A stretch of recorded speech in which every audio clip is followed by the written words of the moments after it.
Le Cameroun doit tourner la page de Paul Biya en 2025. Et pour cela, nous devons soutenir une transition crédible, portée par un patriote jeune, compétent et rassembleur. La raison pour laquelle les patriotes africains du Cameroun, pour le travail, l'éthique et la fraternité, apportent leur soutien au candidat du social-démocratique Front, M. Joshua aussi.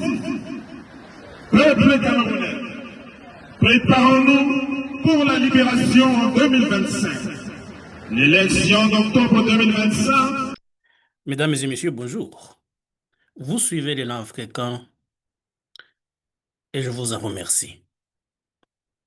Lorsque, la semaine dernière, le président camerounais Paul Biya a signé le décret fixant la date des prochaines élections présidentielles au 12 octobre de cette année, beaucoup d'observateurs pensaient que cette fois-ci, il allait se reposer et laisser son parti désigner notre candidat à sa succession.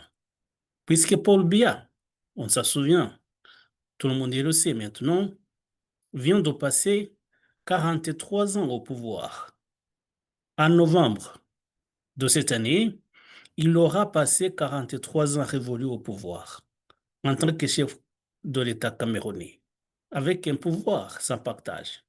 Il fait la pluie et le beau temps dans ce pays. Et donc, les gens croyaient peut-être que c'était la fin d'une époque, qu'il allait maintenant laisser aux autres le soin de s'occuper de la gouvernance du pays.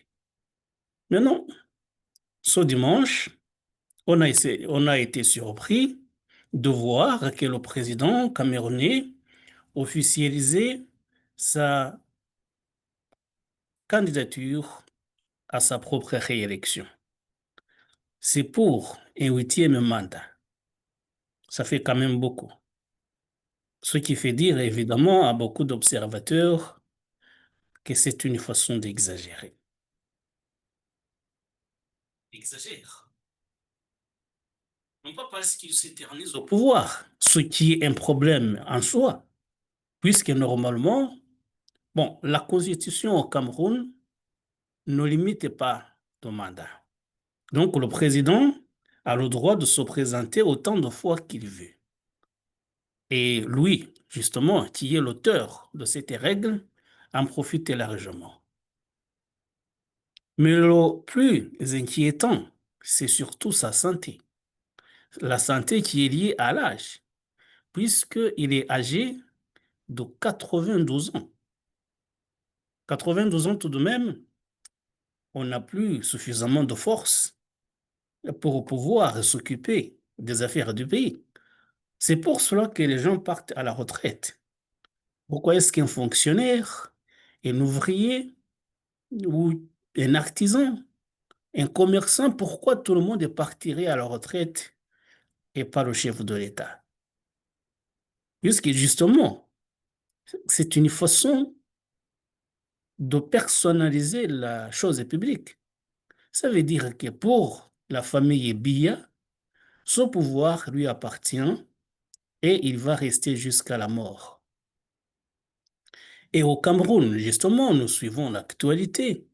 Il y a beaucoup de gens, surtout des journalistes, qui ont connu beaucoup de problèmes parce qu'ils ont diffusé des informations relatives à la santé de Paul Biya. Et pourtant, ce n'est pas une honte. À 90 ans, il serait très difficile de ne pas avoir des soucis de santé.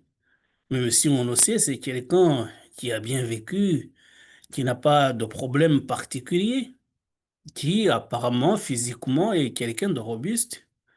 Mais 90 ans tout de même, c'est un âge où tout le monde a des soucis de santé.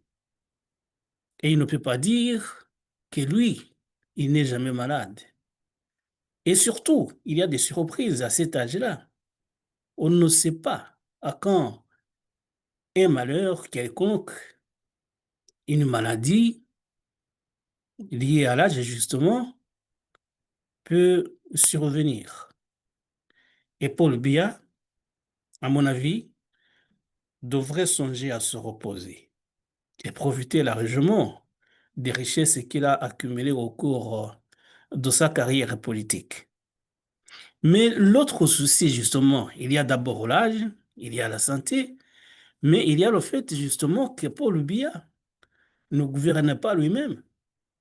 Et c'est pour cela peut-être que son entourage pense que malgré son âge, il doit être réellement candidat, aujourd'hui encore. Paul Biya, beaucoup de Camerounais disent qu'en réalité, il ne vit même pas au Cameroun. Il gouverne le pays à partir de la Suisse, où il y passe la majeure partie de son temps.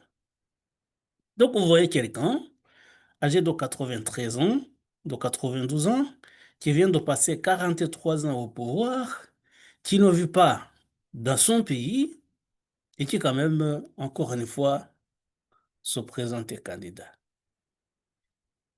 Il faut dire quand même que c'est inquiétant. Et ce n'est pas une bonne image que ce président donne au continent africain, il faut qu'on se le dise. Paul Biya, quand même, on dit qu'il a passé 43 ans, il vient de passer 43 ans au pouvoir.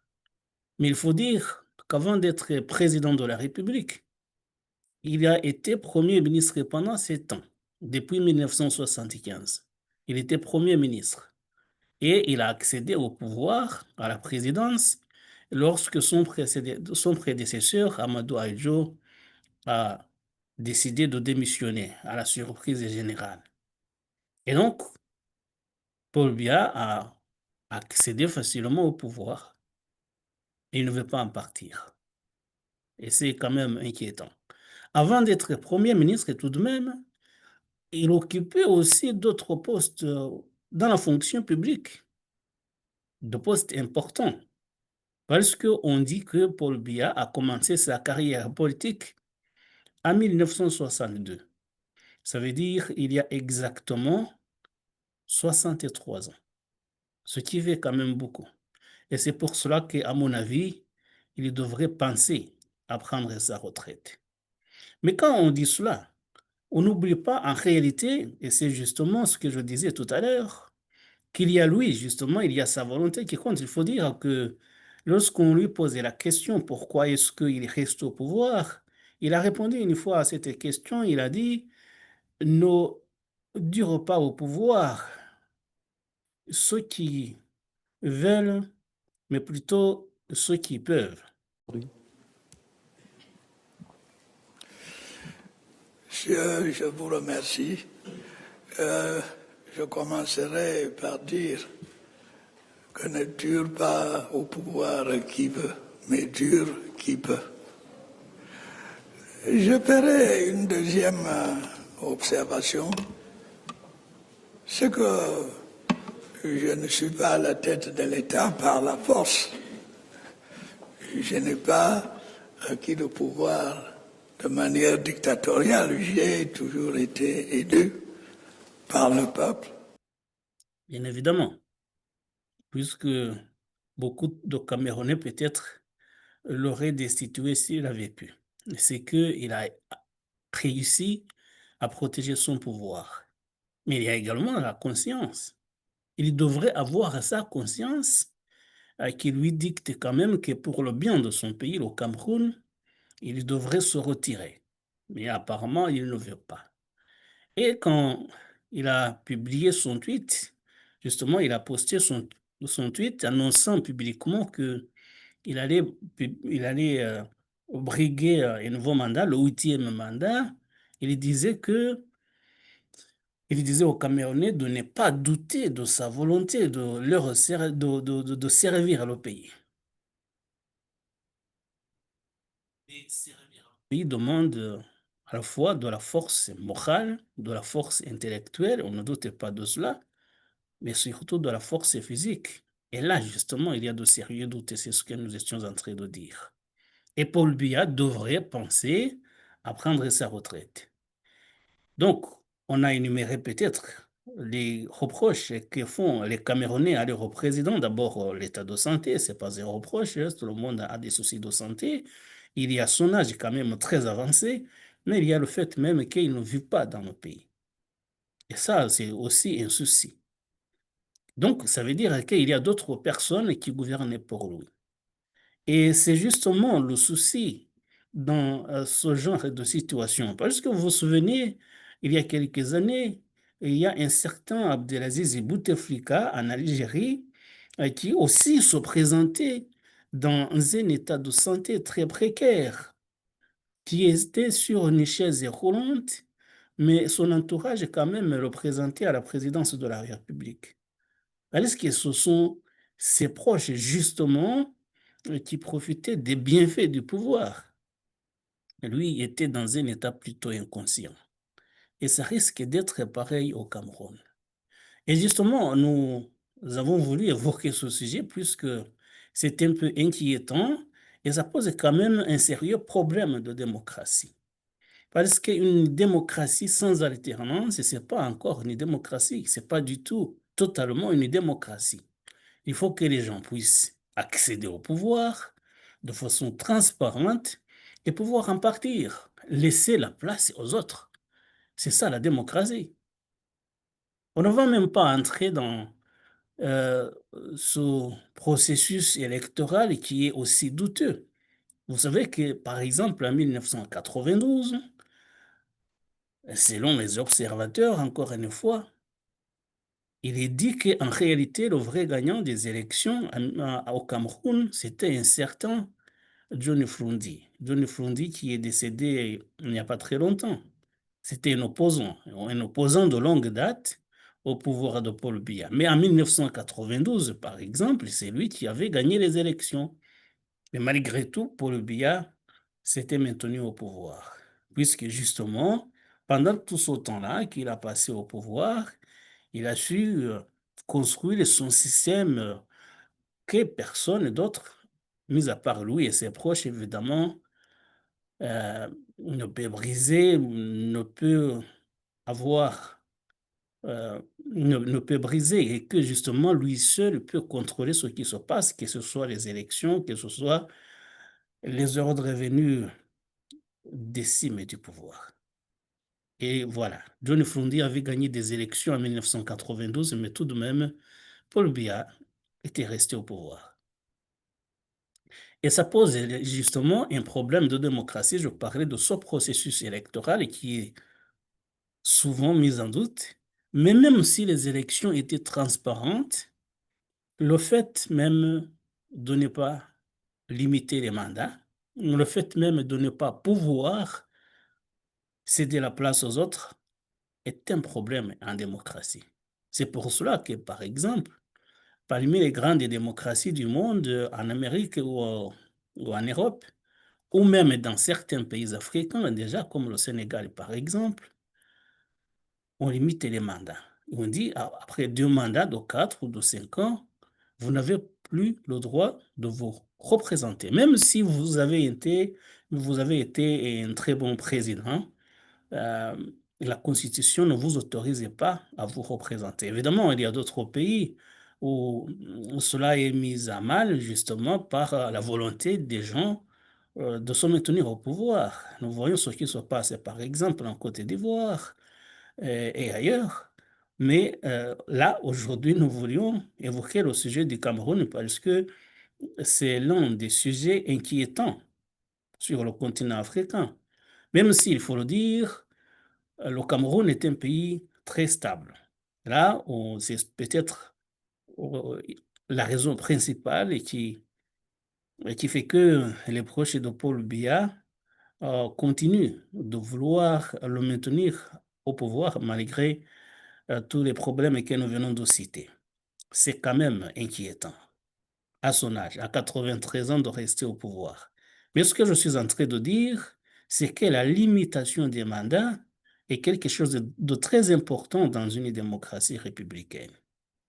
Ce n'est pas une monarchie. Le Cameroun n'est pas une monarchie, c'est une république.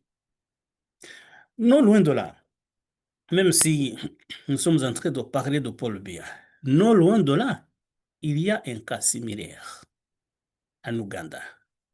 Le président Yoweri Museveni a récemment également annoncé qu'il briguerait un nouveau mandat aux élections de 2026. Yoweri Museveni est au pouvoir depuis le mois de janvier 1986. Ça veut dire il y a maintenant 39 ans. L'année prochaine, il fera 40 ans que Yoweri Museveni est au pouvoir. Et contrairement à Paul Biya, Yoweri Museveni est arrivé au pouvoir en enjambant des cadavres, puisque c'était au terme d'une guerre civile très meurtrière. Il est arrivé au pouvoir en clamant des principes démocratiques, en disant par exemple qu'il ne comprenait pas que les gens qu'il ne comprenait pas les gens qui veulent se maintenir au pouvoir indéfiniment. Il y défendait le principe que je suis en train de défendre maintenant, que les gens doivent faire un certain nombre de mandats et partir. Et d'ailleurs, la première constitution qu'il a fait voter à son arrivée au pouvoir limitait non seulement les mandats du président, mais limitait également l'âge. L'âge après lequel on ne pouvait plus prétendre à la fonction présidentielle. Avant, je pense que c'était à 75 ans. Mais lui, Museveni maintenant à 80 ans. Donc, il a fait modifier la Constitution plusieurs fois pour enlever tous ces obstacles qu'il avait mis lui-même. Ça veut dire qu'il n'y a plus de limitation d'âge, il n'y a plus de limitation de mandat. Et Yoweri Museveni, lui aussi, veut se présenter encore une fois après à peu près 40 ans de pouvoir. Donc, c'est un cas similaire. C'est un cas similaire. Yoweri Museveni, Paul Biya, c'est du pareil au même. Parce que Yoweri Museveni n'a pas 92 ans comme Paul Biya. Mais lui aussi, quand on le voit, physiquement, tout de même, il commence à sentir le poids de l'âge. Et ce n'est pas un reproche. Tout le monde va vieillir. Et c'est pour cela justement qu'il faudrait accepter cette réalité de la vie humaine et se retirer quand il est encore temps. À 80 ans, on ne devrait plus être au service. On ne devrait plus exercer les fonctions présidentielles. Mais lui, Museveni, bien sûr, va se présenter, il sera réélu. Et ce qu'on ne dit pas, c'est que ce soit au Cameroun et en Ouganda, pour que cette candidature puisse passer, pour que le président puisse être réélu sans difficulté, il y a quand même des dégâts, il y a des victimes. Il y a des opposants qui sont mis en prison, il y a des journalistes qui sont poursuivis, des gens du bas peuple qui sont maltraités parce que ils expriment des opinions contraires à celles des gens qui sont au pouvoir. Et c'est malheureux. C'est malheureux, c'est pour cela que les Africains devraient normalement se battre pour que celui qui est au pouvoir ne confond pas la fonction présidentielle avec sa propriété privée.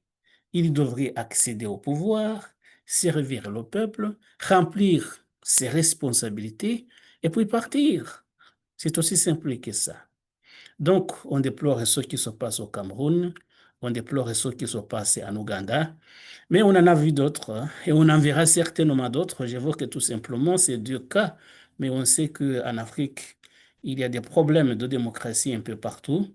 Il y a des exemples, bien sûr, qu'on salue. J'ai cité tout à l'heure l'exemple du Sénégal, il y en a plein d'autres, mais la plupart des pays africains connaissent tout de même des problèmes liés à la démocratie. Les modes d'accéder au pouvoir, les modes de quitter le pouvoir. Ah, il faudra que les Africains travaillent là-dessus. Et voilà, mesdames et messieurs, merci de nous avoir prêté attention. À très bientôt pour d'autres sujets. Au revoir. Nous avons changé la constitution il y a 6 mois. Voilà. Maintenant, je suis président à vie. Le peuple m'a demandé. J'ai dit, ça va, on fait comme ça. Beaucoup même me disaient, même mort, il faut rester président. Ah, j'ai dit non, comment? Non, non, non. Ça n'est pas démocratique. Non, non, non. Je peux rester président mort 1 mois. Voilà. Après, il faut que mon fils vienne là comme ça. Mais excusez-moi, mais vous êtes vraiment certain que c'est le peuple qui plébiscite ce genre de réforme? Mais d'ailleurs, comment est-il votre peuple au quotidien? Le peuple camerounais, non, le gentil, le gentil. Il aime les bikoutis, il va danser comme ça. Il veut voir seulement le football comme ça. Il est gentil. Il rit, il est heureux.